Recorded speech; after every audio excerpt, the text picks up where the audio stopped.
खबर मौसुमी अग्रसर पाग अनुकूल उपकूल आउ 2 दिन गुड़गुड़ी दक्षिण पश्चिम मौसुमी वायु दक्षिण ओडिशार मालकानगिरी एवं कोरापुट जिले में सक्रिय रही पाग अनुकूल थिबारु आसंता 2 दिन 3 दिन मध्य आउ किछि अंचल को छुईबार संभावना रही महाराष्ट्र हरियाणा ओडिशा आंध्र प्रदेश मौसुमी अग्रसर अनुकूल उपकूल आउ 2 दिन गुड़गुड़ी भिडियो संपूर्ण भाव देखा पूर्व गोटे कथा कहि जो मैंने भिडियो देखुं सब्सक्राइब करना जल्दी जे सब्सक्राइब कर पाखे बेल आइकन दबाई दिंतु जहाँफल कि सर्वप्रथम लाटेस्ट खबर आसो पहुँची पार पाखे आउ लेट करवानी जीवा मौसुमी अग्रसर अनुकूल उपकूल आउ 2 दिन रुड़गुड़ी बंगोपसागर झारखंड पश्चिमबंग आउ किछि अंचल में मौसुमी अग्रसर हो पारे बोली पाणीपाग विभाग सूचना देछि।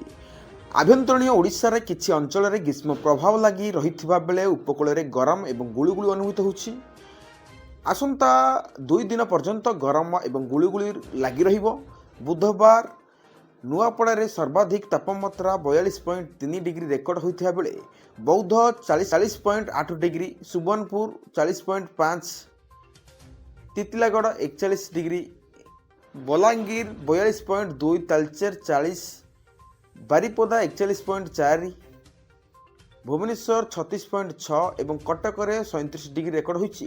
भुवनेश्वर पाणीपाग विभाग विज्ञान केन्द्र पूर्वानुमान आसंता 24 घंटा मध्य दिन तापमात्रा रे विशेष परिवर्तन संभावना नहीं, किंतु परवर्ती समय तापमात्रा 2 ରୁ 4 डिग्री पर्यंत ह्रास पाइब। सुंदरगढ़, झारसुगुड़ा, केन्दुझर एवं मयूरभंज जिले में कालबैशाखी प्रभाव में घड़घड़ी सह वर्षा संभावना रही।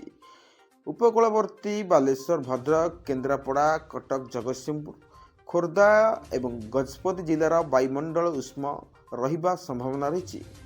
पाणीपाग विज्ञान प्रोफेसर सुरेंद्रनाथ पशुपालक कहते आसंता 28 तारिख पर्यंत राज्यर अनेक स्थान में मेघ घुआ आंशिक रहिबो, घड़घड़ी सह वर्षा हो पारे। वायुमंडल उष्म रहिबा संभावना रही। पाणीपाग विशेषज्ञ सुरेंद्रनाथ पशुपालक कहते आसंता 28 तारिख पर्यंत राज्यर अनेक स्थान में पाग मेघुआ आंशिक मेघुआ सहित किछि अंचल में बिजुली घड़घड़ी सह वर्षा हो पारे। 24-25 तारिख में आभ्यंतरीण ओडिशार किछि स्थान में वर्षा परिमाण बढ़िबो। 24 तारिख में उत्तर बंगोपसागर में एक घूर्णिबलय सृष्टि संभावना थिबारु 28 रु वर्षा परिमाण आहुरी बढ़िबो।